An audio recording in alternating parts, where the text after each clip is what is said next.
माता दी, जय माता दी। आज मैं माता रानी का ब्लॉग बना रही हूँ। ये शाम का है मेरा, सुबह में मैं जल्दबाजी में नहीं बना पाई थी, लेकिन मैं आपको कुछ बताना चाह रही हूँ जो बहुत ज़रूरी है। ठीक है, जैसे कि आप देख रहे हैं मेरा ये अखंड ज्योत है जो प्रज्वलित किया है मैंने। ठीक है, और ये मैंने कलश स्थापना की है जो हमारे हिंदू धर्म में सबसे ज़्यादा ज़रूरी मानी गई है। ठीक है, ये मैंने छोटा सा माता रानी का द्वार है मेरा, जैसे जैसे मुझसे बन पाया मैंने वैसे कोशिश की है। मैं ज़्यादा तो अच्छे से नहीं कर पाई हूँ, लेकिन मेरी कोशिश यही है कि सच्चे मन से किया है जो भी कर रही हूँ। जय माता दी, जय माता दी।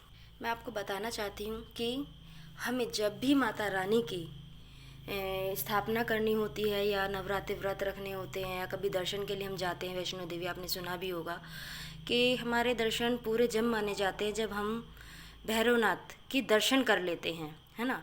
वैसे ही हमें जब भी हम पाठ करें, है ना, हम जैसे नवरात्र अभी ये हमने जैसे अखंड ज्योत जलाया है, प्रज्वलित की है, इसी से हमें सप्तशती का हम पाठ करते हैं जिसमें 13 अध्याय हैं।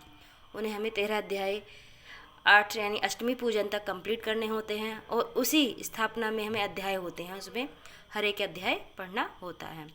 सबसे पहले हमें कवच पढ़ना चाहिए जो हमारी सुरक्षा कवच में आता है, उसके से बाद में हमें अध्याय शुरू करने चाहिए।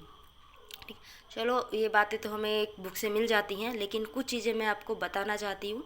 जैसे कि अभी मैं बात कर रही थी कि वैष्णो देवी हम दर्शन के लिए जाते हैं, हमारे अधूरे क्यों माने जाते हैं, कि जिसके हम एक चीज़ है जिसके हम दर्शन नहीं कर पाते हैं और वो हमारे दर्शन अधूरे रह जाते हैं, वो है भैरवनाथ। आपने सुना होगा कि भैरवनाथ के दर्शन करके ही हमारी वैष्णो देवी की जो यात्रा है वो सफल हो पाती है। इसीलिए जब भी हम ऐसे आरती या भवन कुछ भी कर रहे हैं तो हमें एक भैरवनाथ का दिया लगाना होता है जो मैंने प्रज्वलित किया है यहाँ पे।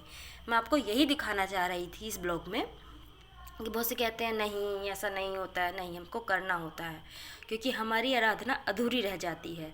विश्वास जो है, देखो विश्वास है, हम मानते हैं और हमारे पूर्वजों ने भी माना है तो हमें ये मानना चाहिए।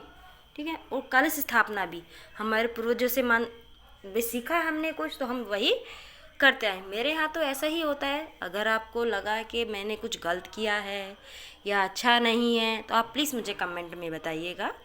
ठीक है, और जब भी हम अखंड ज्योत जलाते हैं कभी कभी हमें इसकी बाती ऊपर करनी होती है तो हमें उसके लिए एक दूसरा दिया लगाना होता है ये।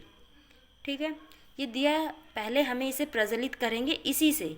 ठीक है, बाती बना के मैंने ये ऑलरेडी जला दिया है, मैं थोड़ा लेट हो गई थी करने के लिए।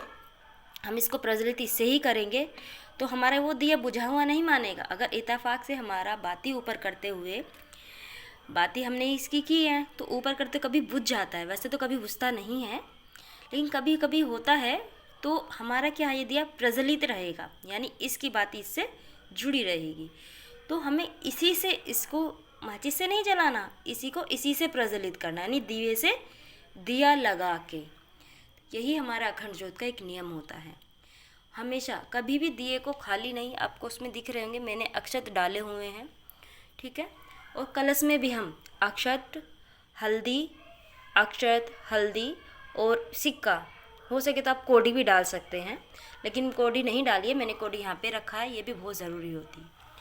मैं तो जितना मुझसे हो सकता है मैंने उतना किया है। मेरे पूर्वज यानी मेरे बड़े जो जैसा करते आए मैं वैसा ही करती हूँ, और मैं चाहती कि मैं आप लोगों को भी बताऊँ कि आपको भी जो कमी आपको लगी वो आप मुझे बताइए, जो आपको कभी नहीं आता वो कुछ इससे लीजिए।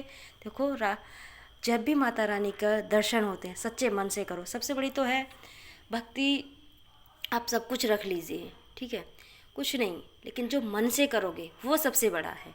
जो नहीं आप इसमें ड्राई फ्रूट्स रखिए, सोना चांदी रखिए, नहीं, माता चाहती है कि श्रद्धे मन से आप सच्चे मन से बस आराधना कीजिए। बस आराधना ही सबसे बड़ी है।